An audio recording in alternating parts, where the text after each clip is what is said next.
बाहर से 25 लाख लोग यहां पे ला रहे हैं थ्रू बैकडोर एंट्री। हमारी बच्चे और बच्चियां यहां पे तड़प रहे हैं नौकरियों के लिए, कि आर्म्ड फोर्सेस भी इसमें शामिल किए जा रहे हैं। जिस दिन 370 और 35A का केस खुलेगा कि आपकी सियासत उसी दिन कश्मीर में बंद हो जाएगी। ऑल पार्टी मीट जो डॉक्टर फारूक साहब की सदारत में बुलाई गई है मंडे को 11 बजे, तो उसके बाद एक पूरा लाए अमल होगा, क्योंकि उसमें जम्मू से भी साथी आने वाले हैं और यहाँ के भी मैक्सिमम लोग मुझे उम्मीद है कि शिरकत करेंगे। और जहाँ तक अवामी नेशनल कॉन्फ्रेंस, क्योंकि वो अपने लेवल पर और PAGT का एक कॉन्स्टिट्यूएंट होने के नाते, तो हम यही बात करेंगे कि इस बारे में जो आज ये मामला चल रहा है, सिंपल बात है। मैं एक आपकी वसादत से एक कॉमन मैन को समझाना चाह रहा हूं कि इसमें हमको घबराने की जरूरत नहीं है। इंशाल्लाह इस मुद्दे को भी बखूबी तौर अंजाम दिया जाएगा और पॉजिटिवली इसको क्लियर किया जाएगा। मामला ऐसा है कि हमारे पास 99 लाख, करीब 1 करोड़ 18+ की पॉपुलेशन है, जो हेरिडिटरी स्टेट सब्जेक्ट्स है। वो कोई बाहर से आए हुए नहीं है, वो पुश्तैनी बाशिंदे हैं यहां के, जम्मू कश्मीर के। और जो रजिस्टर्ड हैं वो सिर्फ 76 लाख है। ये जो डिफरेंस 22 लाख का है, इसी पर हमारे बीजेपी के साथी दौड़ धूप कोशिश कर रहे हैं। क्यों कर रहे हैं? क्योंकि कश्मीर की पॉलिसी, माफ करेंगे वो मुझे, जो प्राइम मिनिस्टर नरेंद्र मोदी जी की कयादत में 5 अगस्त 2019 को जो डिजास्टर उनने अपने हाथ में लिया, 370 और 35A को एब्रोगेट करने के जो उन्होंने इकदामात उठाए, वो एक डिजास्टर था। और आज वो दोबारा एक कोशिश इलेक्शन कमीशन ऑफ इंडिया के थ्रू कर रहे हैं कि अब आप, अगर यहां पे कोई बंदा 3 या 4 महीने के लिए भी आता है, उसको भी कोशिश कीजिए आप उसको रजिस्टर करने यहां पे एज अ वोटर। सो हमको यह पूछना है इनसे, जम्मू कश्मीर से लाखों की तादाद में हमारे स्टूडेंट्स, बिजनेस कम्युनिटी, जो आज से नहीं सदियों से पूरे हिंदुस्तान में फैली हुई है, क्या वो कहीं पर रजिस्टर हैं as voters for the assembly constituencies? No. उन्होंने घर भी खरीदे हैं, जायदादें भी हैं, पढ़ते भी हैं, बिजनेस भी करते हैं, मगर वोटर नहीं है। और सबसे अहम बात है, एक आदमी सिर्फ एक जगह पर रजिस्टर हो सकता है as a voter for the assembly constituency. Parliament के लिए एक अपना अलग मामला है, दैट्स नॉट एन इशू।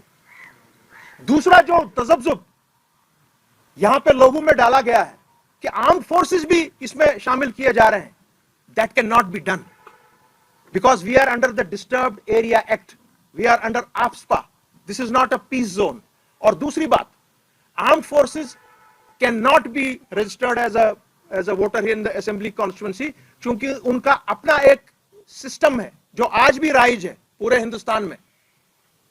उनके लिए सर्विस वोटर्स के तहत उनको रजिस्टर किया जाता है, और वो लोग अपनी नेटिव असेंबली सेगमेंट के लिए उनको अगर वोट डालना होता है, उनका वोट अवेल करते हैं वो facility through an electronically transfer postal ballot.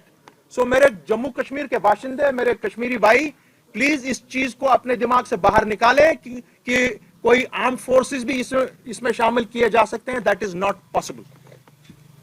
और ये एक्सरसाइज बीजेपी ने इसलिए की क्योंकि उनकी जो यहां की कश्मीर पॉलिसी है, दैट हैज फेल्ड मिजरेबली। और जो इंटेलिजेंस रिपोर्ट्स या बाकी रिपोर्ट्स उनको जो हमको बावर किया गया है कुछ जरायों के तहत, कि जो उनको रिपोर्ट्स मिली हैं एट द हाईएस्ट लेवल, वो रिपोर्ट ये है कि that you are losing elections in Jammu as well as in Kashmir valley. और हो सकता है बीजेपी का यहां पर राउट हो, ROUT, राउट। उसके लिए यह कोशिश की जा रही है कि जरा किसी तरीके से देखिए हम ये वोटर्स तो नहीं यहां पर ला सकते इस तरह। और मैं उनसे ये भी पूछना चाह रहा हूं, अगर ये चीज सही है तो जो ये यहां पे जो टेम्पररी रेजिडेंट है जिसको आप वोटिंग का हक दे रहे हैं, उसका मतलब यह भी होता है कि वो अपने आप को बैसेटी कैंडिडेट भी खड़ा कर सकता है, किसी भी सियासी पार्टी में वो आ सकता है या एक इंडिपेंडेंट कैंडिडेट बन सकता है। सो आज जम्मू के मेरे भाई हमसे ज्यादा आज परेशान हो गए। आज सबको एक चीज मैं बताना चाहता हूं, आज हर एक फर्द बशर को, चाहे वो हिंदू है, मुसलमान है, सिख है, ईसाई है, कश्मीरी पंडित है, लद्दाख का हमारा बाशिंदा है, आज सबको पता चल गया कि 370 और 35A का क्या वैल्यू था। This was the value of 35A and 370।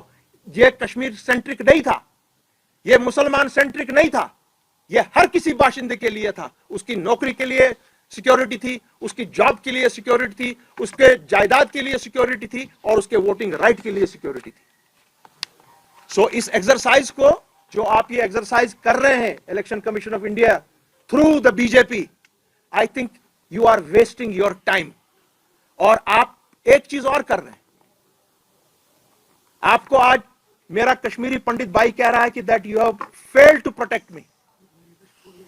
मैं आज आपकी चैनल्स के थ्रू बिहार के चीफ मिनिस्टर श्री नीतीश कुमार को, तेजस्वी यादव को,